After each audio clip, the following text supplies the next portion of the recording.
وہ ذات جو اوصاف الہی کی امی ہے، یکتائی میں ایسی ہے کہ سایہ بھی نہیں ہے. اس کے لیے قائم ہوا یہ گنبد افلاق، خالق کے سوا اس سے بڑا کوئی نہیں ہے.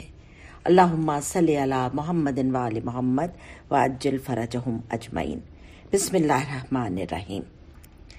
سامعین گرامی، ہم نے اپنی گزشتہ نشست میں رسول پاک صلی اللہ علیہ وسلم کے دین اسلام کی تبلیغ کا سلسلہ جو شروع ہوا اس کا تذکرہ کیا.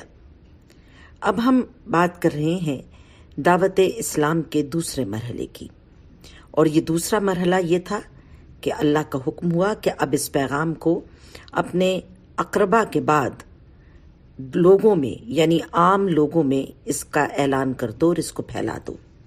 سورہ شورا کی آیت نمبر 7 میں پروردگار کا حکم ہو رہا ہے کہ اللہ کی طرف سے عربی زبان میں نازل اس قرآن اور اس کی آیات کو ام القرا یعنی بستیوں کے مرکز اور اس کے گرد و پیش میں رہنے والوں کو خبردار کر دو. ام القرا مکے کے شہر کا نام ہے جو کوہ صفا کے دامن میں واقع ہے. عربوں کا قاعدہ تھا کہ دشمن کے حملے کا خطرہ ہوتا یا کوئی خاص اعلان یا منادی کرنا ہوتی تو کوہ صفا پر چڑھ کر ندا دی جاتی تھی تاکہ سب لوگ جمع ہو کر سنیں. حضرت محمد مصطفیٰ صلی اللہ علیہ وسلم نے بھی اللہ کے حکم سے اس پہاڑ سے الصبح ندا دی. اور وہ ندا کس انداز میں دی؟ اے میری قوم کے لوگوں، اگر میں تم سے کہوں کہ پہاڑ کے پیچھے دشمن کی فوج ہے تو کیا تم یقین کرو گے؟ انہوں نے یک زبان ہو کر جواب دیا، جی ہاں، اس لیے کہ ہم جانتے ہیں کہ آپ صادق اور امین ہیں. اتنا سن کر آپ صلی اللہ علیہ وسلم نے کہا، یا ایھا الناس، میں محمد صلی اللہ علیہ وسلم اللہ کا رسول ہوں. میں تمہیں اللہ کی طرف سے دعوت دیتا ہوں. اللہ پر ایمان لاؤ، اپنے اعمال درست کرو. تمہارے برے اعمال اور افعال تمہیں اللہ کے عذاب سے قریب کر رہے ہیں. میں تمہیں عذاب آخرت سے خبردار کرتا ہوں. اپنی جانوں کو جہنم کی آگ سے بچا لو. اس کے جواب میں مکے کے قبائلی سرداروں نے غصے، جھنجھلاہٹ اور بے یقینی سے حضرت محمد مصطفیٰ صلی اللہ علیہ وسلم کی طرف دیکھا، مذاق اڑاتے ہوئے، نازیبا کلمات کہتے ہوئے منتشر ہو گئے، اور ان کی کثیر تعداد جہالت، خود غرضی اور آبائی طریقوں کی محبت کے سبب روگرداں ہو گئی. حالانکہ اللہ رب العالمین کا یہ ان پر بہت بڑا احسان تھا کہ اس نے ان میں ہی سے وہ رسول مبعوث فرمائے تھے جو آیات الہی کی تلاوت کرتے تھے، ان کی اصلاح کرنے والے تھے اور انہیں کتاب و حکمت کی تعلیم دینے والے تھے. لیکن وہ لوگ اللہ کے اس احسان سے بے خبر تھے. گویا تبلیغی رسالت کا یہ ابتدائی زمانہ بڑا صبر آزما تھا. اس لیے قوم کو خبردار کرنے کے ساتھ ساتھ یہ حکم بھی تھا کہ اپنے رب کی خاطر صبر کرو. اللہ کے رسول صلی اللہ علیہ وسلم بڑے صبر و تحمل کے ساتھ کلام الہی کی پے در پے نازل ہونے والی آیات پڑھ کر سنا رہے تھے، مگر کفار اپنے تکبر اور ہٹ دھرمی سے مسلسل انکار کیے جا رہے تھے. حضرت محمد مصطفیٰ صلی اللہ علیہ وسلم نے مکے والوں کو اعلانیہ دعوت اسلام دینا شروع کی اور لوگ اسلام قبول کرنے لگے.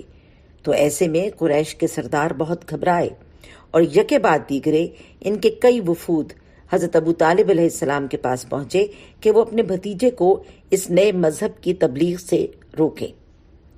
ایک پہلا وفد جو جناب ابو طالب علیہ السلام کے پاس آیا، اس میں بڑے بڑے سردار جو موجود تھے، ان میں ابو لہب، ابو جہل، ابو سفیان، ولید بن مغیرہ اور اسی طرح کے دوسرے چیدہ لوگوں کے نام تھے. حضرت ابو طالب کے پاس پہنچے اور شکایت کی کہ تمہارا بھتیجا ہمیں اور ہمارے خداؤں کو برا بھلا کہتا ہے، اس کے اور ہمارے درمیان انصاف کرو. حضرت ابو طالب نے حضرت محمد مصطفیٰ صلی اللہ علیہ وسلم کو بلایا اور اکابر قریش کی آمد کا مقصد بتایا. آپ صلی اللہ علیہ وسلم نے بڑی شائستگی سے جواب دیا، چچا جان، میں ان سب کے درمیان ایسا کلمہ پیش کرتا ہوں کہ اگر یہ مان لیں تو عرب ان کا تابع فرمان ہو جائے اور عجم ان کا باج گزار ہو جائے. یہ سب یک زبان ہو کر بولے، تم 10 کہو، ہم ماننے کے لیے تیار ہیں، مگر یہ تو بتاؤ کہ وہ کلمہ کیا ہے؟ آپ صلی اللہ علیہ وسلم نے بہت پیار سے اور آسانی سے فرمایا، لا الہ الا اللہ۔ اس پر وہ ایک دفعہ پھر اٹھ کھڑے ہوئے اور باتیں بناتے ہوئے وہاں سے روانہ ہو گئے۔ اہل مکہ خصوصاً قریش کے قبیلے والوں کا جاہلانہ تعصب، ان کا سخت رویہ، ان کی ہٹ دھرمی، خاص طور سے بنی عبد الشمس اور بنی نوفل کی مخالفت دل شکن تھی، مگر اللہ کے رسول صلی اللہ علیہ وسلم نے صبر کا دامن ہاتھ سے نہ چھوڑا اور پہلے سے زیادہ مستعدی سے اپنے گھر میں، اپنے خاندان میں، حتیٰ کہ راہ چلتی گلیوں اور بازاروں میں کلام الہی کی مسلسل نازل ہونے والی آیات کی تلاوت فرماتے رہے۔ اس صورتحال سے قریش کے کافر و مشرک سردار بہت مضطرب اور پریشان تھے۔ جیسے جیسے حج کے دن قریب آ رہے تھے، ان کے اضطراب میں اضافہ ہو رہا تھا۔ ان کا خیال تھا کہ محمد مصطفیٰ صلی اللہ علیہ وسلم حاجیوں کے مجمع میں اللہ کی وحدانیت اور اپنی رسالت کا اعلان کریں گے اور لوگوں کو ان کے خداؤں سے منحرف کریں گے۔ قریش کے سرداروں کا اضطراب اور غیظ و غضب اس وقت اپنی انتہا پر پہنچ گیا جب اللہ کے رسول صلی اللہ علیہ وسلم نے براہ راست انہیں اللہ کا حکم پڑھ کر سنایا۔ یہ سورہ قریش کی آیت نمبر 106۔ قریش کے قبیلے والوں کو چاہیے کہ اس گھر یعنی کعبہ، جس کی زیارت اور حج کے لیے اللہ کے بندے دور دراز سے سفر کر کے آتے ہیں، اس رب کی عبادت کریں جس نے انہیں بھوک اور بد امنی سے نجات بخشی۔ سورہ قریش کی یہ آیت نمبر 3 سے 4 ہے۔ قریش کے سرداروں اور سرمایہ داروں نے اس حکم کو سنا اور اس کا فوری رد عمل یہ تھا کہ ولید بن مغیرہ اور اس طرح کے دوسرے لوگوں نے ان کی سربراہی میں تمام سرداروں کی ایک مجلس ہوئی جس میں یہ طے پایا کہ محمد مصطفیٰ صلی اللہ علیہ وسلم کے کلام کو قطع کیا جائے، یعنی روک دیا جائے، اور جس جگہ اور جس وقت وہ قرآن سنانا شروع کرے وہاں سننے والوں سے کہا جائے کہ یہ قرآن مت سنو اور اتنا شور کرو کہ کان پڑی آواز سنائی نہ دے۔ رہ گیا حج تو وہاں پر آنے والوں کا معاملہ تو قافلوں کے شہر میں داخل ہونے سے پہلے ہی خبردار کر دیا جائے کہ ہمارے شہر میں ایک شخص نے رسالت کا دعویٰ کیا ہے اور وہ جو کلام پیش کر رہا ہے وہ صرف جادو ہے، اور جو وہ کہیں وہ سن لو مگر اس پر عمل نہ کرو۔ یہ شرانگیز تجویز پیش کرنے والا ولید بن مغیرہ تھا۔ اللہ کے دین اور اللہ کے رسول صلی اللہ علیہ وسلم کے خلاف یہ پہلی منظم سازش تھی۔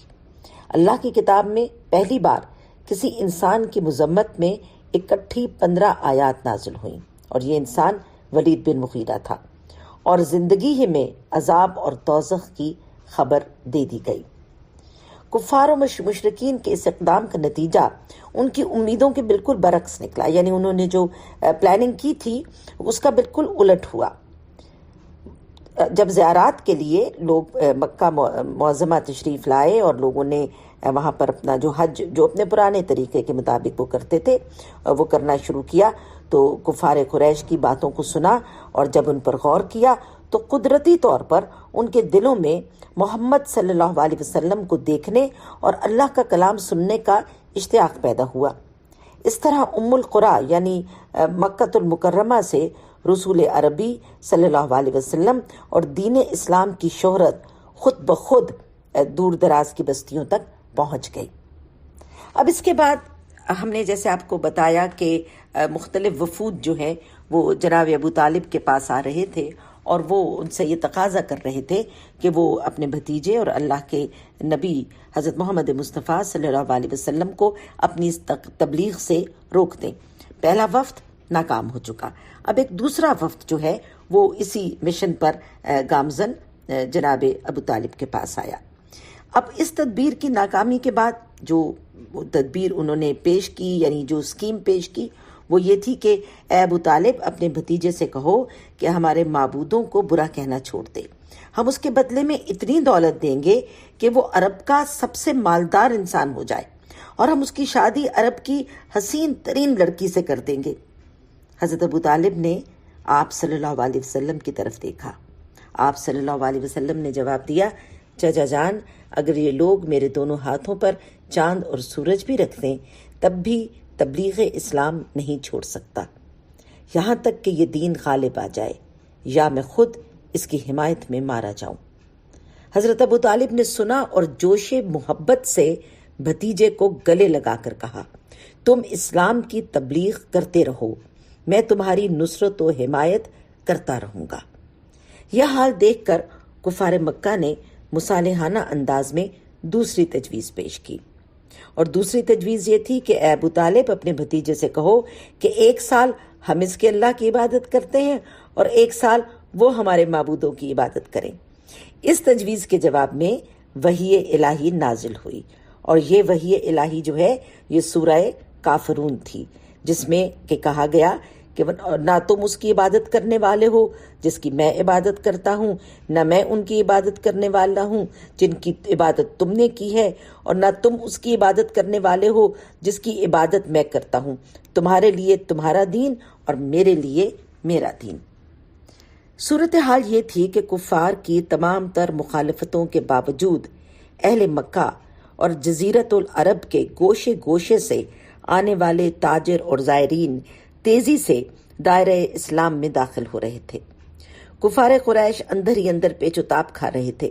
مشکل یہ تھی کہ حضرت محمد صلی اللہ علیہ وسلم، حضرت ابو طالب اور مسلمانوں کے خلاف وہ کوئی کھلم کھلا کارروائی نہیں کر سکتے تھے، اس لیے کہ جناب ابو طالب قبیلہ قریش کے سب سے باعزت، سب سے معتبر اور سب سے شجاع خاندان بنو ہاشم کے جلیل القدر سردار تھے۔ حضرت محمد مصطفیٰ صلی اللہ علیہ وسلم انہی کی پناہ گاہ میں تھے۔ قبائل عرب میں کسی کو پناہ میں لینے کا مطلب یہ تھا کہ اس پناہ گیر کا دشمن اس کا بال بھی بیکا نہ کر سکتا تھا، تا وقت کہ اسے پورے قبیلے سے جنگ کرنی پڑے۔ دوسری بات یہ کہ آہستہ آہستہ عرب کے تمام قبائل میں سے 2-4 افراد ہر قبیلے سے مسلمان ہو چکے تھے۔ ان تمام مظالم کے باوجود ہم دیکھتے ہیں کہ دین اسلام جو ہے وہ تیزی سے پھیلتا جا رہا تھا۔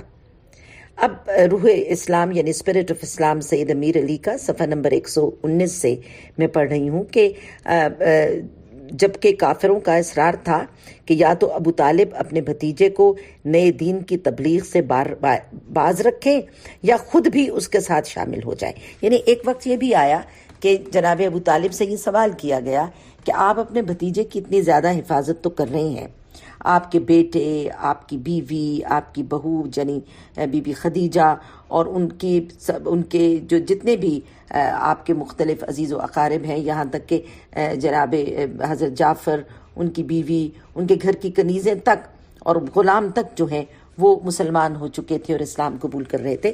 تو جناب ابو طالب سے کو یہ ایک طرح سے طعنہ دیا گیا اور ایک چیلنج دیا گیا کہ آپ ان سب کو تو مسلمان ہونے دے رہے ہیں اور آپ اپنے بھتیجے کی بھی اپنی جان پر کھیل کر حفاظت کر رہے ہیں، لیکن آپ خود بھی اس میں شامل نہیں ہوئے ابھی تک، یعنی آپ نے اسلام کیوں قبول نہیں کیا اور آپ اسلام قبول کر لیں تاکہ تلوار ہمارے اور ان کے درمیان فیصلہ کر دے۔ اب یہاں پر آپ کی توجہ اس لیے چاہیے ہے یہ دیکھنے کے لیے کہ یہ جو الزام ایک طرح سے من گھڑت پیش کیا گیا ہے تاریخ اسلام میں کہ جناب ابو طالب نے نعوذ باللہ اسلام قبول نہیں کیا تھا، تو اس کا جواب آپ کو ان سطروں میں جو میں ابھی آپ کے سامنے پیش کر رہی ہوں اس میں ملتا ہے کہ حقیقت یہی ہے کہ اگر جناب ابو طالب اعلانیہ اسلام قبول کر لیتے تو صورتحال اس کے برعکس ہوتی، اور اس وقت عرب کے تمام کافر و مشرک قبائلی متحد ہو کر آپ کو ملامت کرتے، برا بھلا کہتے اور آپ اور مسلمانوں کی مختصر جماعت کے خلاف اعلان جنگ کر دیتے۔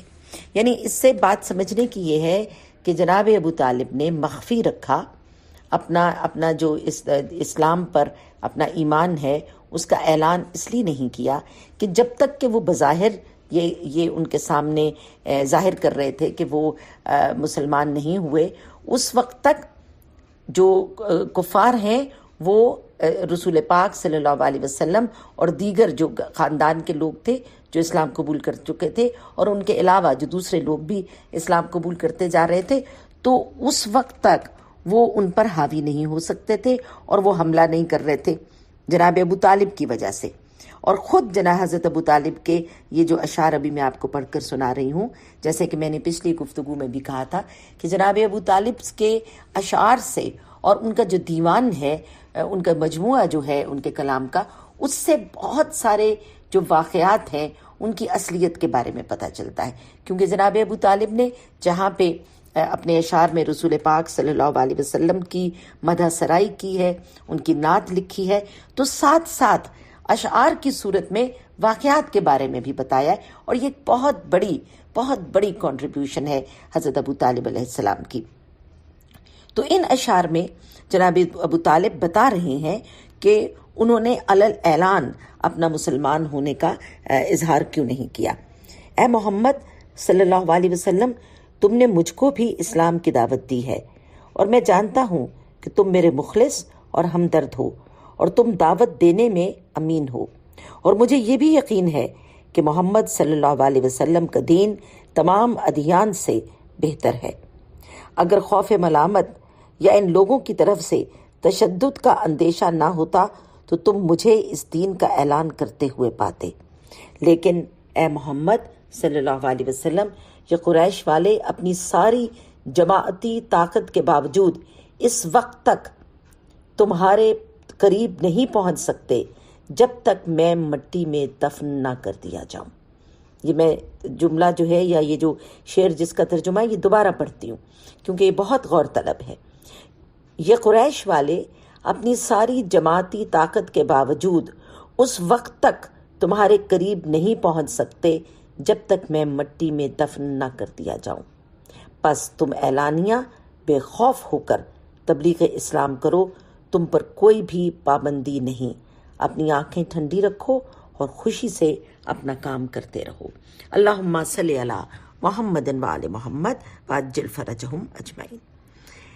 اب ہم دیکھ رہے ہیں کہ کس طرح سے جناب ابو طالب جو ہیں وہ ایک خاص حکمت عملی کے تحت اپنے دین اسلام پر کا جو ایمان اور یقین تھا ان کا، اس کا اعلان نہیں کر رہے، اس کو ظاہر نہیں کر رہے۔ یہ ایک خاص حکمت عملی تھی جس کو کہ ہر کوئی نہیں سمجھ سکا، اور یقیناً رسول خدا صلی اللہ علیہ وسلم اس تمام حکمت عملی کو جانتے تھے، بلکہ یہ اللہ کی جو مصلحت ہے اس کے تحت یہ سب کچھ ہو رہا تھا۔ اب جناب ایک تیسرا آخری جو وفد ہے وہ جناب ابو طالب کے پاس آیا اور مزید اپنی کچھ تجاویز لے کر آیا، اور اس میں بہت ہی مضحکہ خیز ہمیں تجویز نظر آتی ہے۔ انہوں نے کہا کہ اے ابو طالب، آپ قبیلے کے حسین ترین جوان عمارہ بن ولید بن مغیرہ کو اپنا بیٹا بنا لیں، اور بدلے میں اپنے بھتیجے محمد صلی اللہ علیہ وسلم کو ہمیں دے دیں تاکہ ہم اسے قتل کر دیں، کیونکہ وہ ہمارے معبودوں کو برا اور ہمیں بے عقل کہتا ہے۔ یہ سن کر حضرت ابو طالب بے ساختہ بولے، نہیں، بخدا تم نے انصاف نہیں کیا۔ یہ کیسے ہو سکتا ہے کہ میں تو تمہارے بیٹے کی پرورش کروں اور تم میرے بیٹے کو قتل کر دو؟ تم سب میرے مخالف ہو جاؤ، جو تمہارے جی میں آئے وہ کرو۔ قریش کے سردار حضرت ابو طالب کے گھر سے نکلے تو ان کے دماغ کافی حد تک درست ہو چکے تھے، مگر حضرت ابو طالب اپنے ہی قبیلے والوں کی عصبیت اور نااہلی پر بہت دل گرفتہ اور پریشان ہوئے۔ ان کا مشہور زمانہ لامیہ قصیدہ اسی زمانے کی یادگار ہے۔ حضرت ابو طالب کو خطرہ تھا کہ کہیں جاہل عرب کافروں کے ساتھ مل کر بنی ہاشم اور رسول خدا صلی اللہ علیہ وسلم پر حملہ نہ کر دیں، لہٰذا آپ نے اپنے خاندان اور پیغمبر اسلام کے بچاؤ کی تدبیریں اختیار کیں، اور وہ سب کا سب حسب معمول اور حسب عادت اپنے اشعار کی زبان میں کہہ دیا۔ تو یوں اس قصیدے کا ہر شعر تاریخ اسلام کا ایک باب بن گیا۔ اس قصیدے میں حضرت ابو طالب علیہ السلام نے اعلان کیا کہ ہاشم اور مطلب خاندان کا بچہ اپنی جان پر کھیل کر بھی اس معصوم جو ان کی حمایت و حفاظت کرے گا۔ اسی زمانے میں ایک یثربی سردار نے قریش مکہ کو خط لکھا جس میں اس نے اپنے پرانے زمانے کی مثالیں دی کہ خانہ جنگیوں اور لڑائیوں سے بچنے کی تاکید کی، اور اس نے انہیں مشورہ دیا کہ نئے معلم کی باتیں سنیں۔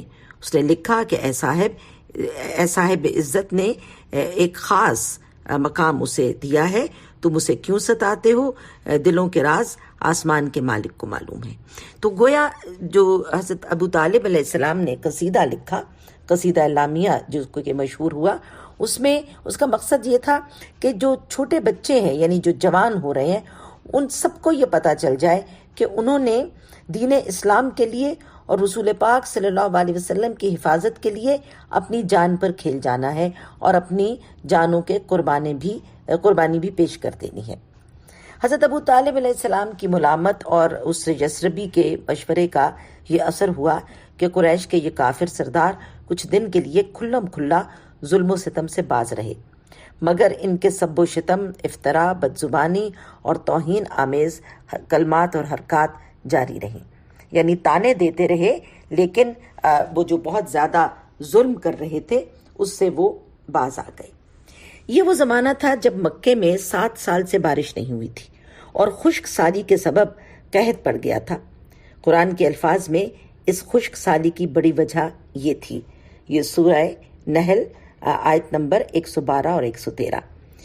ان کے پاس ان کی قوم سے ایک رسول آیا، مگر انہوں نے اسے جھٹلایا، حالانکہ اس سے پہلے اس بستی یعنی مکہ مکرمہ میں ہر طرف سے رزق پہنچ رہا تھا اور بستی والے خوش اور مطمئن تھے، مگر انہوں نے اللہ کی نعمتوں کا شکر ادا کرنے کی جگہ کفران نعمت کیا. یعنی نعمت یہاں پہ پروردگار ان آیات میں کس کو کہہ رہا ہے؟ نعمت رسول پاک صلی اللہ علیہ وسلم کو کہہ رہا ہے. یعنی وہ رسول کے جو اس قوم میں بھیجے گئے تو یہ پروردگار کا ایک احسان تھا، اور انہوں نے کیونکہ اس رسول کو جھٹلایا تو ایک طرح سے انہوں نے کفران نعمت کیا. اس کفران نعمت اور اللہ کے رسول صلی اللہ علیہ وسلم کی تکذیب کے سبب اللہ کے عذاب سے مستحق ٹھہرے اور اپنے ظلم کے نتیجے میں بھوک اور جان و مال کے خوف کی مصیبتوں کا شکار ہو گئے. اس قحط کے زمانے میں قریش کی اکڑی ہوئی گردنیں جھک گئیں.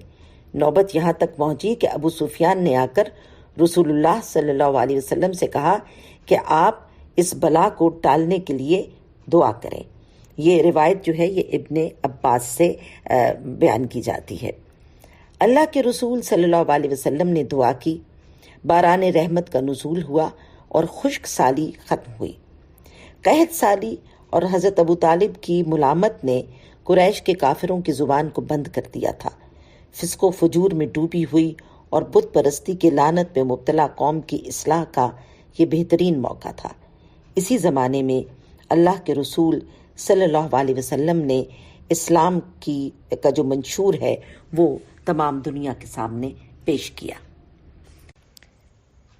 الہام کی رمجھم کہیں بخشش کی گھٹا ہے، الہام کی رمجھم کہیں بخشش کی گھٹا ہے، یہ دل کا نگر ہے کہ مدینے کی فضا ہے. سانسوں میں مہکتی ہیں مناجات کی کلیاں، کلیوں کے کٹوروں میں تیرا نام لکھا ہے. اللہم صلی علی محمد وآل محمد وعجل فرجہم اجمعین.